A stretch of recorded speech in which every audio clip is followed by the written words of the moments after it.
స్నేహితులారా, ఈ సమయాన్ని బట్టి దేవునికి వందనాలు తెలియజేస్తూ ఉన్నాను. ప్రేమపూర్వకముగా మిమ్మల్ని అందరినీ వాక్య ధ్యానంలోనికి ఆహ్వానిస్తూ ఉన్నాను.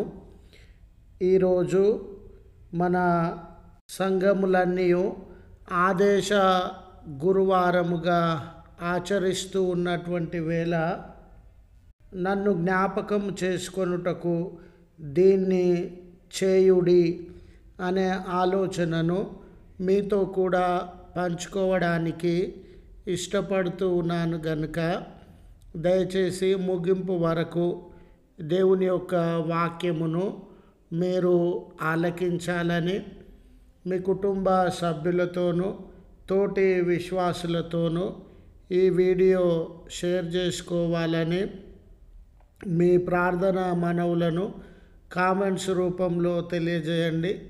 నమ్మకంగా మీ కొరకు ప్రార్థిస్తాము. ఈ వీడియో మీ ఆధ్యాత్మిక జీవితములకు ఉపయోగకరంగా ఉండినట్లయితే దయచేసి ఈ ఛానల్ను సబ్స్క్రైబ్ చేసుకునవలసినదిగా మనవి చేస్తూ ఉన్నాను. స్నేహితులారా, ఈ గురువారం ప్రభు భోజన సంస్కారము అనే సంస్కారాన్ని మీరు జరిగించాలని ప్రభువు ఆజ్ఞాపించినాడు.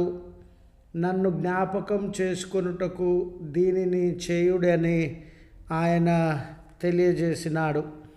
లేఖనము లూకాసు వార్త 22వ అధ్యాయము 19వ వచన చివరి భాగము. ఇది మీ కొరకు ఇయ్యబడుచు ఉన్న నా శరీరము, నన్ను జ్ఞాపకము చేసుకొనుటకు దీనిని చేయుడని చెప్పెను. స్నేహితులారా, పాత నిబంధన కాలంలో కూడా దీనిని జ్ఞాపకం చేసుకొనండి, దీన్ని జ్ఞాపకం చేసుకోవడానికి ఈ పస్కా పండుగ ఆచరించండి అని దేవుడు ఇశ్రాయేలు జనాంగమునకు జ్ఞాపకం చేసుకొనుటను గురించి ఆజ్ఞాపించినట్లుగా మనము పాత నిబంధన నిర్గమకాండము 12వ అధ్యాయంలో గ్రహించవచ్చు. ఆనాటి ఇశ్రాయేలు జనాంగము ఐగుప్తు దేశంలో బానిసలుగా చెరలో మరణానికి నాశనానికి లోనై వారి యొక్క ఉనికే ప్రశ్నార్థకమైనటువంటి వేళ దేవుడు చేసిన ఆ విమోచన కార్యమును మనము గమనించినప్పుడు వారు పస్కా పశువును వధించి దాని యొక్క రక్తమును వారి తలుపు కమ్మీల మీద చల్లినప్పుడు నాశన దూత వారి గృహాలలోనికి ప్రవేశించకుండా దాటిపోయిన ఇశ్రాయేలు జనాంగమంతా నాశమునము పొందకుండా మరణము తెగులు వారి జీవితంలో రాకుండా విమోచింపబడిన ఆ దినాన్ని జ్ఞాపకం చేసుకోవడానికి పస్కా పండుగను ఆచరించండి, ఆ పస్కా బలిని గుర్తు చేసుకోండి అని దానిని ఒక జ్ఞాపకార్థంగా కట్టడగా దేవుడు అనుగ్రహించినాడు. నూతన నిబంధన యందు యోహాను సువార్త 1వ అధ్యాయం 29వ వచనాన్ని గమనించినప్పుడు యేసు ప్రభుల వారిని గూర్చి లోక పాపమును మోసుకొని పోవు దేవుని గొర్రెపిల్ల అనే మాటను మనము గ్రహించగలం. ఇశ్రాయేలులను విడిపించడానికి ఆనాడు ఏ రీతిగా పస్కా పశువు వధింపబడి బలి అయి వారికి విమోచన లభించినదో ఈ దినాన మన పాపములు మన శాపముల నుండి మనము విమోచన పొందడానికి యేసు ప్రభుల వారు పస్కా పశువు వలె కలువరి సిలువలో బలి అయినాడు అని మనం అర్థము చేసుకోవచ్చు. అయితే ఆ విమోచన కార్యాన్ని మరలా మరలా జ్ఞాపకము చేసుకోవాలని యేసు ప్రభుల వారు ఆదేశించారు.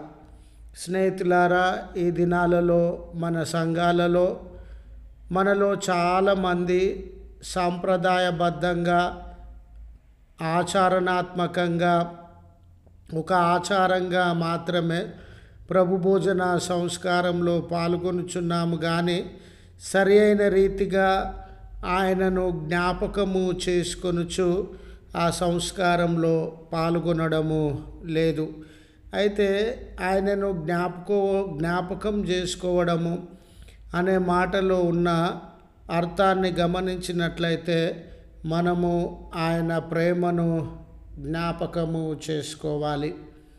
ప్రభు మనలను ప్రేమించినంతగా ఈ లోకంలో ఎవ్వరూ ప్రేమించలేరు. స్నేహితులారా, మనం ఇంకా పాపులముగా ఉండగానే ఆయన మన కొరకు బలియాగమైనాడు, మరణించినాడు. అట్టి గొప్ప ప్రేమను ఈ లోకంలో ఎవరు ప్రదర్శించలేరు. గనుక ఆయన మనల్ని ప్రేమించినాడు. తిరిగి ఆయనను మనము ప్రేమించుచున్నామా అనేది జ్ఞాపకం చేసుకోవాలా. ప్రభు తన దగ్గర ఏది ఉంచుకొనకుండా తన ప్రాణాన్ని సహితము మన మేలు కొరకు, విమోచన కొరకు త్యాగము చేసినాడు. ప్రాణాన్నే త్యాగము చేసిన ప్రభు కొరకు మనము ఏమి త్యాగము చేస్తూ ఉన్నాము అనేది జ్ఞాపకం చేసుకోవాలా. మరి ముఖ్యంగా ఆయన రెండవ రాకడను జ్ఞాపకం చేసుకోవాలా. ఆయన రెండవ రాకడ అనేది తథ్యం గనుక ఆ రాకడ కొరకు మనం ఏ రీతిగా సిద్ధపడుతూ ఉన్నాం, అసలు ప్రభువు వస్తాడు, మనకు తీర్పు ఉంది, ఒకవేళ ఆయన మార్గంలో సరి అయిన రీతిగా నడవకపోతే తీర్పు తీర్చబడతాం అనే భయము, భక్తి కలిగినటువంటి వారంగా ఉన్నామా, అది మనం జ్ఞాపకం చేసుకోవాలా. ప్రభు భోజన సంస్కారము మనకిచ్చుచున్న సందేశం ఏమిటంటే పంచుకోవడానికి ఇష్టపడాలా. ఎంతోమంది మన చుట్టూ పేదలు ఉండినారు, ఆకలి దప్పికలు గలవారు ఉండినారు, వారితో మనం పంచుకోవాలా. రెండవది సమానత్వం అండి. ప్రభువు తన భోజన సమయాన్ని అనేకులతో, అంటరాని వారితో, మరి ఆనాడు విడువబడిన, మరువబడిన, నిమ్న స్థాయిలకు, తరగతులకు చెందిన వ్యక్తులందరితో పంచుకున్నాడు. మనం కూడా సమానత్వం కొరకు పాటుపడాలని గుర్తు చేస్తూ ఈ మాటలను ముగిస్తూ ఉన్నాను. ప్రార్థించుదము. కృపగల తండ్రి, మహోన్నతుడా, నీ పరిశుద్ధ నామమునకు వందనాలయ్యా. మా విమోచన కొరకు మీ శరీర రక్తమును కలువరి శిలువలో బలియాగముగా సమర్పించినటువంటి దేవుడవు. మీ బలి ద్వారానే మేము విమోచనను, రక్షణను అనుభవించుచు పాపము నుండి, మరి శాపము నుండి విమోచింపబడినాము అని మీకు కృతజ్ఞతలు చెల్లిస్తూ ఉన్నాం. కనుక మీ ప్రేమను, త్యాగాన్ని, మీ యొక్క మంచితనాన్ని, రాకడను గుర్తు చేసుకునే బిడ్డలంగా మీకు వలె ఇతరులను ప్రేమించుచు అక్కరలో ఉన్న బిడ్డలను కనికరించే వారంగా ఉండునట్లు మమ్మను పురికొల్పుమని ఈ ప్రార్థనలో ఏకీభవించుచున్న బిడ్డలందరికీ ఆదరణ, కాపుదల, సహాయం అనుగ్రహించుమని క్రీస్తు పేరట వేడుకొనుచున్నాము తండ్రి. ఆమెన్. తండ్రి, కుమార, పరిశుద్ధాత్మ త్రియేక దేవుని నిత్య సమాధానం మనెల్లరకు తోడై ఉండి మనలను కాపాడునుగాక. ఆమెన్.